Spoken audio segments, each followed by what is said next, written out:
welcome to a new video and to a new, probably more permanent setup. I've been trying to film a video for the past couple of days and I was not happy with whatever setup I was getting in the house. I wanted to make a more bookish kind of setup, and I got this bookshelf and I kind of organized it with the little books that I have brought here into the US, and also the ones that I have been rapidly buying since I got here. Anyway, even though we are pretty much halfway into July almost, I haven't done a May or June wrap up, so I'm going to try to run you through everything that I read in May and June. I tried to do this video yesterday and it came up to about 40 minutes and the camera stopped filming towards the end. So I'm going to try to do this a little more quickly now, so I won't be giving too much information about each particular book. But if you have any questions or want to know more about them, please let me know in the comments and I'll be happy to respond there. So let's start off with May. In May I read a total of 5 novels and a collection of short stories. The first novel that I read in May is Norwegian Wood by Haruki Murakami. This was my second Haruki Murakami novel and I really enjoyed it. Norwegian Wood is a book that I've been hearing so many things about for years, and despite hearing so much praise for it, I had no idea what it was about. I think that was good because I was very surprised at the subject matter and the relationship between the characters. I was not expecting to be what it was. I thought it was going to be a love story. In a couple of words, to not give too much away, the book follows Watanabe Toru, I believe his name was. In the first chapter, he is on an airplane and he hears a song, Norwegian Wood, by the Beatles, and that takes him back to his past, and he starts reminiscing about his college years and the relationships he had there, both of friendship and romantic relationships. And particularly his relationship to a high school friend of his called Naoko. I won't go into further details explaining what the relationships are because I think it's good to go into it without knowing too many details. I really enjoyed the writing style. I thought that it was very simple and yet it conveyed a lot of meaning and a lot of feelings. I ended up giving it 4 stars if I remember correctly. The second book that I read in May is a short surrealist French erotica book called Story of the Eye by Georges Bataille. It's been a long time since I read anything of the sort, so it was an entertaining read. This one follows a boy who is infatuated with his cousin, and they both start a very intense relationship in the sense that they go on trying out every perversity that can cross their mind, basically. It was very entertaining. Some of the scenes there, I could not have definitely thought of them by myself. I would recommend it to people that have an interest in like out of the ordinary books and they don't really shock easily, or they like to be shocked. Next up in the month of May, I attempted a readathon, which I ended up reading a total of 2 books.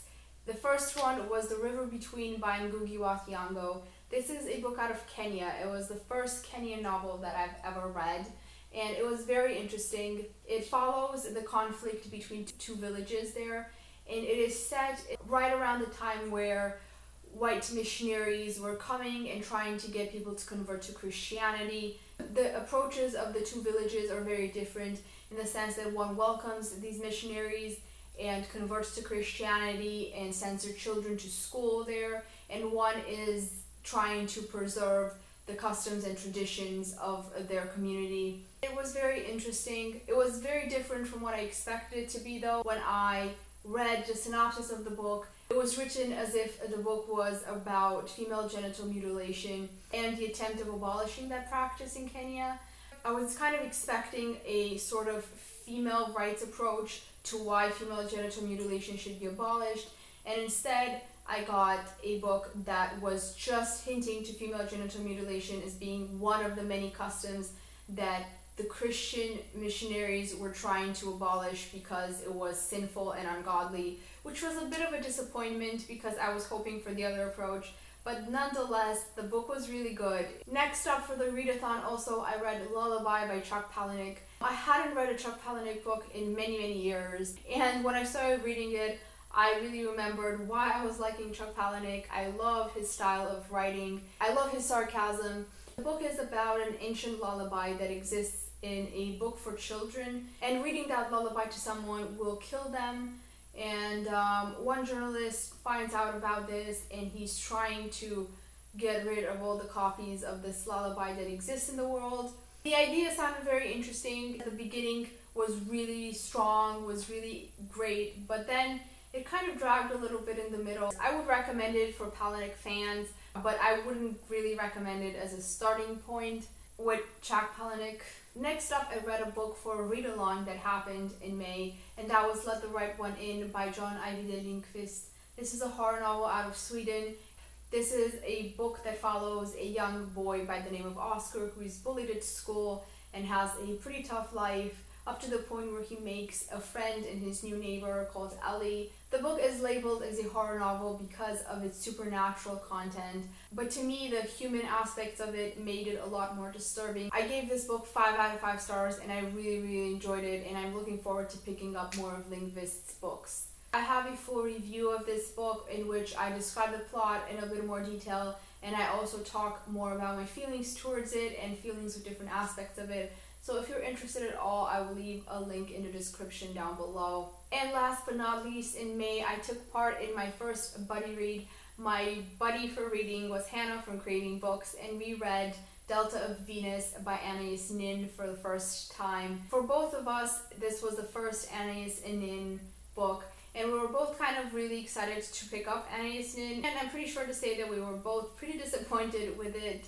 This is a collection of short stories. I think it's about 12 or 15 short stories. When I started reading it, I really enjoyed it, but it kind of became repetitive. I enjoyed the writing style. It was very alluring, and it sometimes created powerful imagery, but overall it was pretty repetitive, and almost all the stories in the book fell in one of the two categories of either very long and dragged to the point of not caring about it anymore, or very short with very abrupt endings. So it wasn't my best experience with an author I hadn't read before, but I think she has so many other collections and also a couple of novels, so I'm probably going to end up giving Anais Nin another chance sometime, but I'm in no rush to do so yet. This was all I read in May, and now I'm going to move on to my June wrap-up. If you've been following my channel, you probably know by now that in the beginning of June, I moved from Romania to the United States after a long immigration process that started last year. So June was pretty busy for me, and I did not get too much reading done. So in June, I read 2 novels, 1 collection of short stories, and 3 graphic novels. The first novel that I read in June was called Before the End by Ernesto Sabato. Ernesto Sabato is an author from Argentina, and Before the End is his literary will before his death. He wrote it in his old age. I believe he was 87 or so when he wrote it, and he wrote it as a message to the younger generation, and it was pretty interesting. The writing style was interesting. Basically what the book was more of bits and pieces from his memories and from different life philosophies of his, which is something that I actually enjoyed, even though at first it felt like it was all over the place. Thinking that the memory of someone in their 80s or 90s is all over the place, it made me enjoy that a lot more. I gave it 3 stars though, because even though I really appreciated how it was written and I appreciated the idea of doing a literary will, his political ideas don't really fall in line with mine, and that kind of kept me from being blown away or totally impressed by it. But I do recommend it. Even if your political ideals might not fall in line with his, it's still a very interesting book to pick up.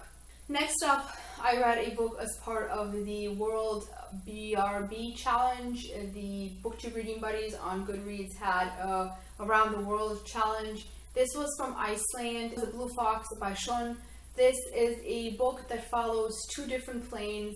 On one plane, there is a pastor who is obsessed with hunting a blue fox, and on the second plane, it's a man who is preparing to bury his adopted daughter, and the story of how he got to adopt his daughter. I really enjoyed how it was written. It read like a fairy tale, and I enjoyed how the two planes became intertwined towards the end. It had parts in which was definitely weird, but I thought it was very beautifully written. Next up, I read a collection of short stories. That was Interpreter of Maladies by Jhumpa Lahiri. This is a Pulitzer Prize winner, and it contains 9 short stories. It was my first Jhumpa Lahiri book, and I absolutely loved her writing style. It is so simple, but it left me filled with emotions. All of the short stories follow people of Indian ethnicity, either in America or in India. And it's basically just glimpses of people's lives and of people's relationships. And I really enjoyed it.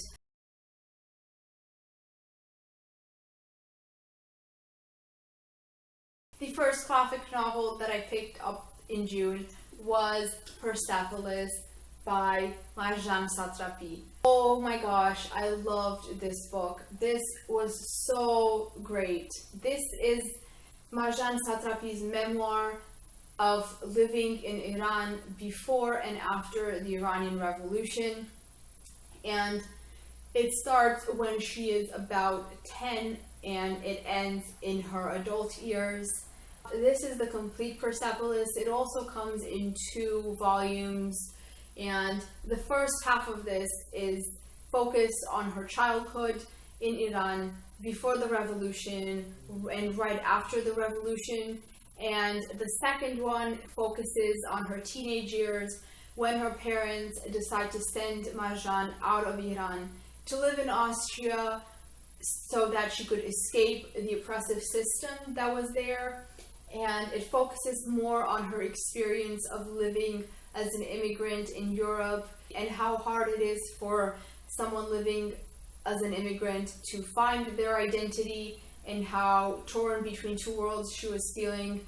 And I thought it was so beautiful. Every bit of this was amazing. I really loved Marjane's character. The subject matter, of course, is very intense, very emotional. I loved the art in it. It's very cartoony, so simple, but yet so powerful. I think the whole memoir works perfect in graphic novel form.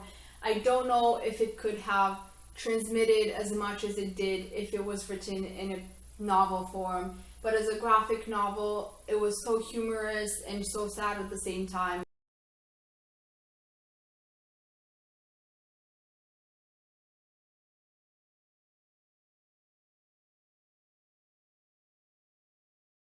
Through the Woods by Emily Carroll.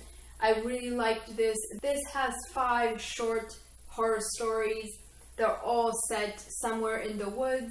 Even though they're all very short, I think I got through this in about an hour. They are very creepy. I loved how it was all put together. I really loved the art. My favorite story of all of them was the first one, which is called Our Neighbor's House. The last book that I read in June was also a graphic novel. I finally jumped on the wagon and I have read Saga. Yay!